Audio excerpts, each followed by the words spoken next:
नमस्कार, या बुलेटिनमध्ये आपलं स्वागत। मी माधवी देसाई। मतदार याद्यांमधला घोळ आणि कथित मतचोरी विरोधात महाविकास आघाडी आज एल्गार पुकारणार आहे। पुढच्या तासाभरात या मोर्चाला सुरुवात होणार आहे।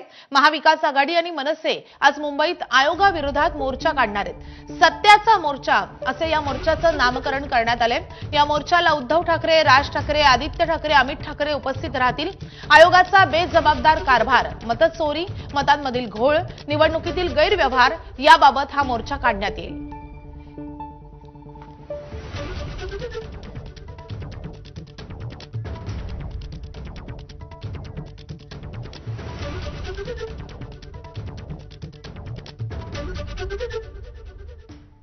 तर या मोर्चा संदर्भात अधिक अपडेट देण्यासाठी आपले प्रतिनिधी थेट मोर्चा स्थळावरून आपल्या सोबत जोडले गेलेले आहेत। वेदांत नेप, त्यासोबतच अक्षय भाटकर, मिकी घई आणि अमोल मोरे आपल्या सोबत आहेत। सुरुवातीला आपण जाणार आहोत वेदांतकडे। वेदांत, तू नेमका कुठे आहेस? खरं तर राज ठाकरे वेस्ट एंड हॉटेलमध्ये पोहोचलेले आहेत। इतर नेते कधी पोहोचतायत आणि मोर्चाला कधी सुरुवात होतीये? राज ठाकरे मोर्चास्थळी कधी रवाना होत आहेत?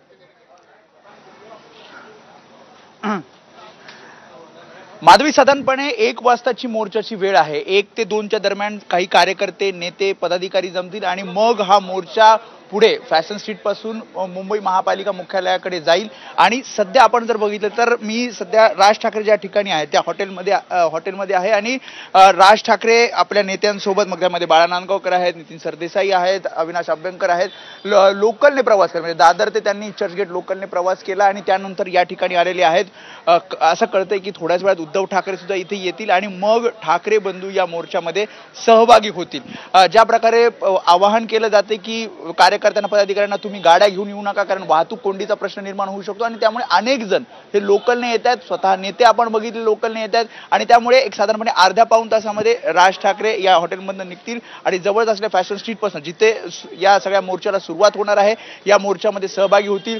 काँग्रेसकडनं बाळासाहेब थोरात, विजय वडेट्टीवार, त्यासोबतच राष्ट्रवादी काँग्रेसकडनं शरद पवार असणार आहेत, सुप्रिया सुळे, त्यामुळे मोठे सगळे नेते या मोर्चामध्ये सहभागी होतील आणि हा पुढे मोर्चा मार्गस्थ होणार आहे। सध्या राज ठाकरे आणि थोड्याच वेळात उद्धव ठाकरे सुद्धा निघतील आणि मग ठाकरे बंधू आणि इतर सगळे विरोधक हे या मोर्चामध्ये सहभागी होतील आणि मतदार याद्यामधील घोटाळ्याचा हा सगळा मुद्दा पुन्हा एकदा प्रखरतेने या मोर्चामध्ये मांडतील।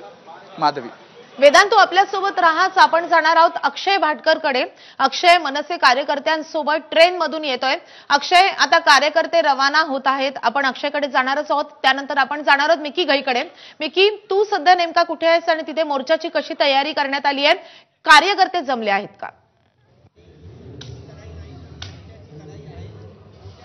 माधवी, अगदी मी ज्या ठिकाणी हा मोर्चा आणि सभा होणार आहे, आझाद मैदानाच्या बाहेर रस्त्यावर, अर्थात बीएमसीच्या मुख्य इमारतीच्या समोर जय्यत तयारी पाहायला मिळते। अवघा 1 तास राहिलेला आहे या ठिकाणी नेते पोहोचण्यासाठी हा मोर्चा सुरू होईल आणि जय्यत तयारी मी दाखवतोय। जो बॅनर या ठिकाणी लावला जाणार आहे स्टेजवर, तो बॅनर या ठिकाणी आता तयार झालेला आहे आणि अवघ्या काही वेळात हे स्टेजवर देखील चढणार आहे। भगव्या रंगाचा हा मोठा बॅनर ज्याच्यावर सत्याचा मोर्चा असं लिहिण्यात आलेलं आहे आणि जर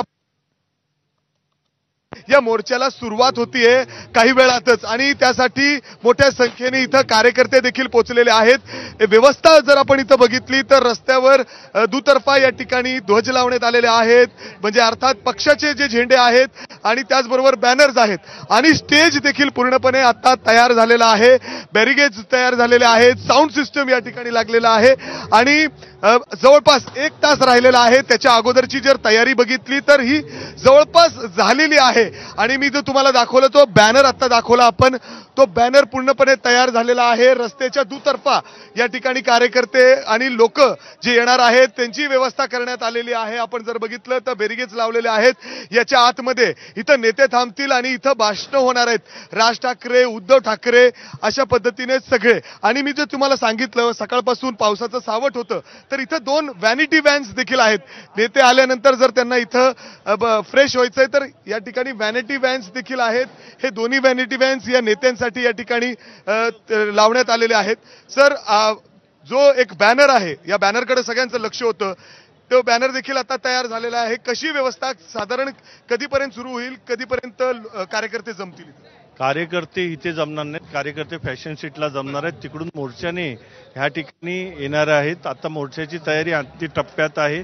आपण बघताय थोड्याच वेळात ह्या ठिकाणी काम पूर्ण होईल आणि बरोबर 1ची वेळ दिलेली आहे मोर्चाची आणि त्यावेळेला मोर्चा सुरू झाल्यानंतर हा पूर्ण मॉप इकडे येईल. पोलिसांनी अजून सुद्धा परवानगी दिलेली नाही. जे वरिष्ठ अधिकारी आहेत ते आता तुमच्याशी बोलून गेले. प्रशासनाचं ते काय काम माझ्याकडे नाही, माझ्याकडे व्यासपीठाचं काम आहे, त्याची जबाबदारी माझ्यावर आहे. पण अर्थात जर आपण बघितलं तर वरिष्ठ पोलीस अधिकारी देखील इथं पोहोचलेले आहेत. अजून देखील या मोर्चाला परवानगी आहे का नाही हे संभ्रम अजून सुद्धा कायम आहे. मात्र वरिष्ठ अधिकारी इथं पोहोचलेले आहेत आणि जर आपण बघितलं तर हळूहळू इथं कार्यकर्ते जमायला सुरुवात झालेली आहे. हातामध्ये वेगवेगळे पोस्टर्स घेऊन इथं कार्यकर्ते पोहोचतायत, वेगवेगळ्या शहरातून पोहोचतायत आणि अशा पद्धतीने काही वेळातच या ठिकाणी या मोर्चाला आणि या सभेला सुरुवात होणार आहे. माधवी, नक्कीच काही वेळातच या मोर्चाला सुरुवात होणार आहे. मिकी, तुझ्याकडून अपडेट घेत राहू, तू आपल्यासोबत राहाच. आपण जाणार आहोत अमोल मोरेकडे. अमोल, तू नेमका कुठल्या परिसरामध्ये आहे आणि तिथे कार्यकर्ते जमलेले आहेत का? काय एकूण वातावरण आहे? माधवी, आता मी तसं म्हटलं सेंटर पॉइंटला आहे. याचं कारण असं की वेदांत जिथून सुरुवात होणार आहे किंवा ज्या फॅशन स्ट्रीट पासून आहे किंवा राज ठाकरे थांबले तिकडे वेदांत आहे आणि जिथं या मोर्चाची सांगता किंवा भाषणं होणार आहेत नेत्यांची त्या ठिकाणी मिकी गाई आहे. आणि आता मी सध्या वासुदेव बळवंत फडके चौक अर्थात ज्याला मेट्रो सिनेमाच्या जवळ देखील असं ओळखलं जातं त्या मेट्रो सिनेमा किंवा फडके चौकात आहे. आणि तिथून जर आता आपण बघितलं तर एका बिल्डिंगवरून साधारणपणे हा मोर्चा जो येणार आहे तो आपल्याला दिसू शकतो. याचं कारण असं आहे की ज्या फॅशन स्ट्रीट पासून म्हणजे वेदांतने सांगितलं की ज्या FS पासून किंवा फॅशन स्ट्रीट पासून मोर्चा सुरुवात होईल त्यानंतर तो मोर्चा हळूहळू एकंदरीत वासुदेव बळवंत फडके या चौकापर्यंत येईल आणि त्यानंतर तो BMC ऑफिसकडे रवाना होईल. त्या चौकात आहे आणि इथं जर आता आपण बघितलं तर पोलिसांचा बंदोबस्त आहे.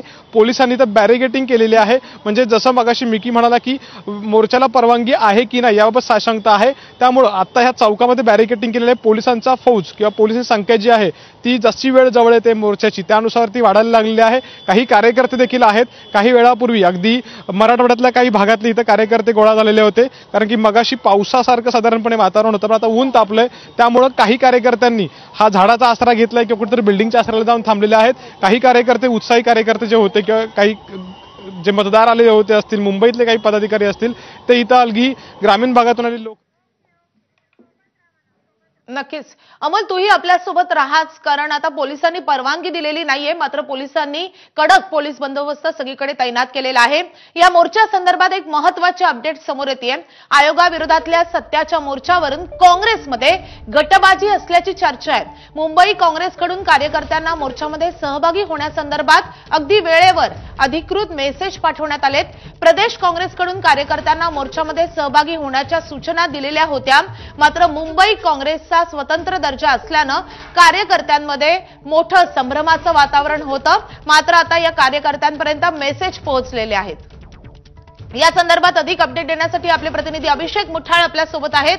अभिषेक, कालपासूनच याबाबत संभ्रम होता की काँग्रेसचे बडे नेते सहभागी होणार की नाही. मात्र कार्यकर्त्यांमध्ये देखील संभ्रम असल्याचं दिसतंय.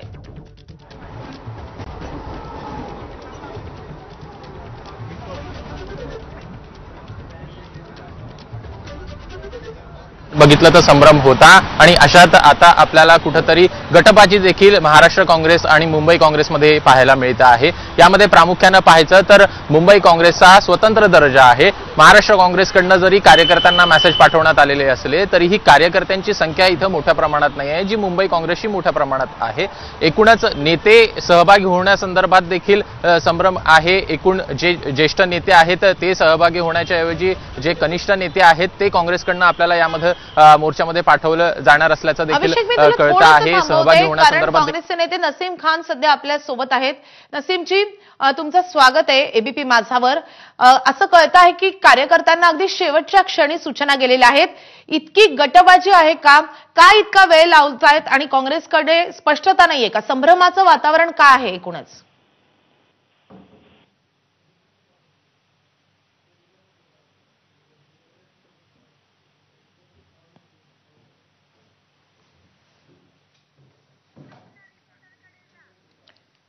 नसीम खान यांच्याशी आपला संपर्क होऊ शकत नाही. आपण पुन्हा एकदा अभिषेककडे जाऊयात.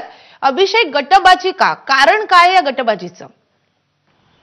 पदाधिकारी हे जमा झालेले आहेत आणि ट्रेनमधून प्रवास करतात. याचं आपण कारण सुरुवात प्रामुख्याने करूया पाहायचं अविनाश जाधव यांच्यापासून. सर, काय सांगाल आजच्या या मोर्चाच्या संदर्भातली आपल्याकडची माहिती काय आहे? कारण की ठाण्यामध्ये देखील अनेक बोगस मतदार आहेत, ते होते आणि राजन विचार यांनी तर ती यादीच जाहीर केली होती. आपण या संदर्भातलं आज काही हे करणार आहात का, एक्सपोज करणार आहात का? मला असं वाटतं की आजचं सन्माननीय राजसाहेबांचं भाषण हे संपूर्ण देशाला कळून येईल की मतचोरी कशाप्रमाणे होतात आणि दुबार नावांचं होतं काय नक्की. सो आजच्या सभेतलं, आजच्या मोर्चातलं सन्माननीय राजसाहेबांचं जे भाषण आहे ते अतिशय या सगळ्याच्या बाबतीतलं महत्त्वाचं असेल. खरं तर आमच्या ठाण्यात प्रचंड घोळ आहेत. म्हणजे उदाहरणार्थ आमच्या ठाण्यामध्ये भिवंडीमध्ये एक ग्रामपंचायत आहे. त्या ग्रामपंचायतीची लोकसंख्या 1000 की 1100 आहे आणि मतदार 2400 आहेत. जर 2400 मतदार असतील आणि 1100 गावाची लोकसंख्या असेल तर उरलेले कोण एलियन्स येणार आहेत का मतदान करायला, की एलियन्सचे नावं नोंदवली गेली आहेत? तर ही सगळी खोटी नावं, महाराष्ट्रातल्या बाहेरनं येणाऱ्या कामगारांची नावं या लोकांनी घुसवलेली आहेत आणि एका गोडाऊनवर 550 नावं नोंदवून ठेवलेली आहेत. मला असं वाटतं की हा त्या ग्रामपंचायतीच्या खऱ्या मतदारांचा असा एक दावा केला जातो